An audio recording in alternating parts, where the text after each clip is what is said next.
I don't think about him. We know he's in hell.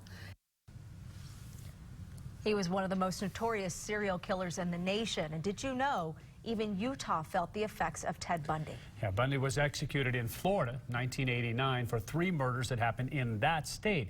But 2 days before he was executed, he confessed to killing 3 young women right here in Utah. He was also suspected of killing 2 others and kidnapping another teenager in Murray.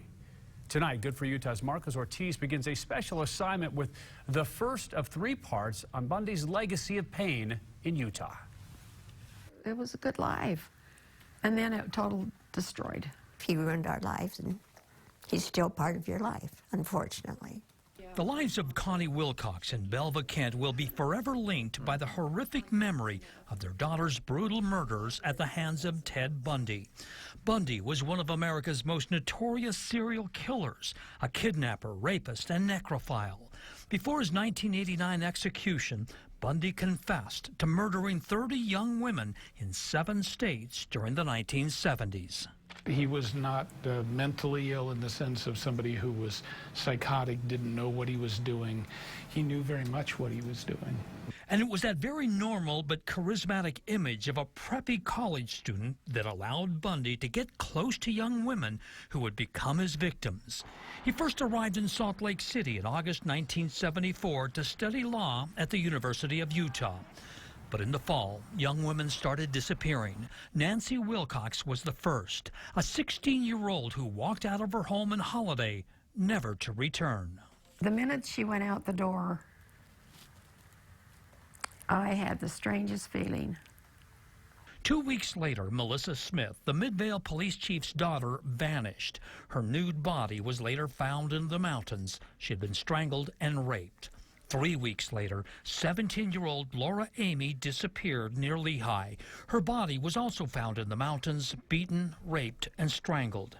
23-year-old Nancy Baird of Layton disappeared from a gas station where she worked. Her body has never been found.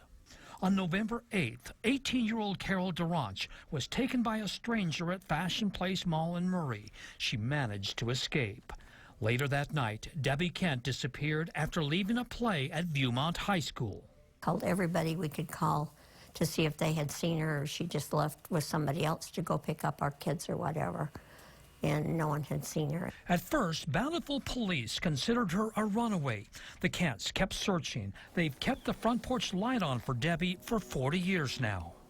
It burns out occasionally, and we put a new bulb in, but it's just kind of, I don't know, it's just kind of like, she's not home yet, so why turn it out?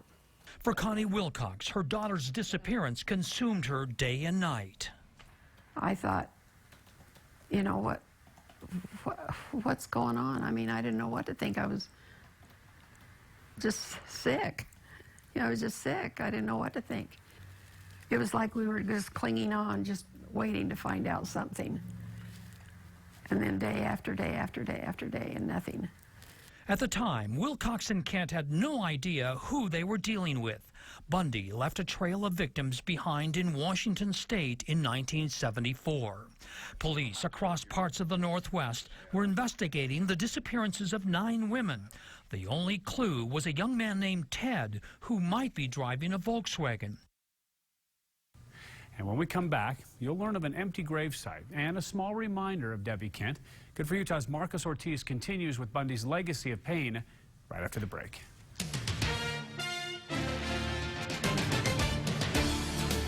Ted Bundy was one of the nation's most infamous serial killers and inflicted a lot of pain here in Utah back in 1974. Now, he was executed in 1989 in Florida and never faced trial in Utah for the murders of 5 young women here.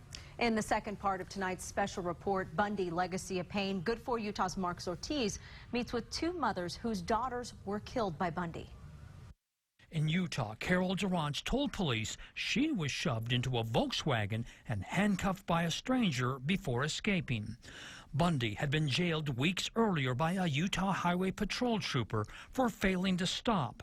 Durant picked him out of a lineup, and Bundy was charged with kidnapping. During the trial, Bundy put on the charm.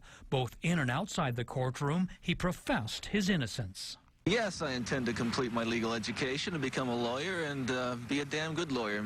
Where her body is, what he did with her. It's the only thing I want to know. Belva Kent attended the trial hoping to talk to Bundy. So I went there all the time waiting, thinking as soon as the trial was over, I'd be able to talk to him and say, what did you do with her? Where is she? Where did you put Deb? Just tell me where she is so we can get her remains. Bundy was convicted of kidnapping, sent to the Utah State Prison. Kent never got an answer. Meanwhile, police were trying to link Bundy with the deaths of Smith and Amy and possibly Kent and Wilcox. I didn't want that to happen. I wouldn't let it happen in my mind. I couldn't live with that. Prosecutors never charged Bundy with the murders or the kidnappings. But we couldn't ever charge him with anything, so we didn't have a body. But Bundy's reign of terror had extended to Colorado, where women disappeared and later turned up murdered. In 1977, Bundy was charged with their murders and sent there for trial. Bundy acted as his own attorney and escaped through the window of the law library. He was captured when he got lost in the mountains and drifted back into town. Despite tighter security, Bundy escaped for good the next time using a vent on the ceiling in his jail cell. Kind of nerve-wracking. Even though you knew, deep down in you knew nothing would happen, it was still really hard. 2 weeks later, a pair of co-eds at Florida State University were found brutally beaten, sodomized, and strangled. 2 other co-eds survived the bludgeoning. Police said it all happened within 15 minutes. 3 weeks later, a 12-year-old girl was brutally murdered. Her remains were later found in a pig barn. Ted Bundy, who by now had taken on a new name and look, became a suspect after he was pulled over during a routine traffic stop. Again, Bundy acted as his own defense, but he was convicted of the murders and sentenced to death. January 24th, 1989, 9 years after his third murder conviction, Bundy was executed at a Florida state prison. Wilcox supported the execution, but didn't attend. I felt like it was necessary. I think capital punishment is necessary. I was happy because then we'd be rid of him. And then we said, you know what, we'll never be rid of Bundy. He's in our life forever. 2 days before his execution, Bundy confessed to murdering Nancy Wilcox. A Salt Lake County Sheriff's detective got him to confess. Was she already dead? He is. Was she killed right there at the school? No. But you are responsible for her death, though, right? Yes. But her body was never found. An empty grave honoring Nancy sits in the Wilcox family plot in Murray. Let's just add a little bit of this. These days, her mother has moved on, becoming a painter and a teacher. Bundy is a vague memory. I don't think about him. I don't let myself think about him. I don't want to. I don't want to think about him. We know he's in hell. Bundy also confessed to Debbie Kent's murder. This is the only link to her remains that a search party found. It's a small kneecap bone. Belva Kent keeps it in her bedroom. And I just feel bad that she had to suffer the last part of her life. You know, that here she was kidnapped and was, I'm sure, frightened and whatever, and then to be tortured and die the way she did. That's what hurts me, is to know that she died a terrible death.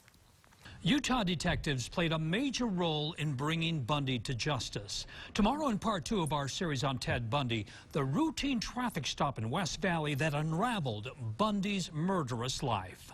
In the studio, Marcus Ortiz, Good for Utah. Now, these stories can also be found on our website, goodforutah.com. And later this week, you'll also be able to hear Bundy's Utah confessions from start to finish. The Good for Utah exclusive audio recordings never heard before.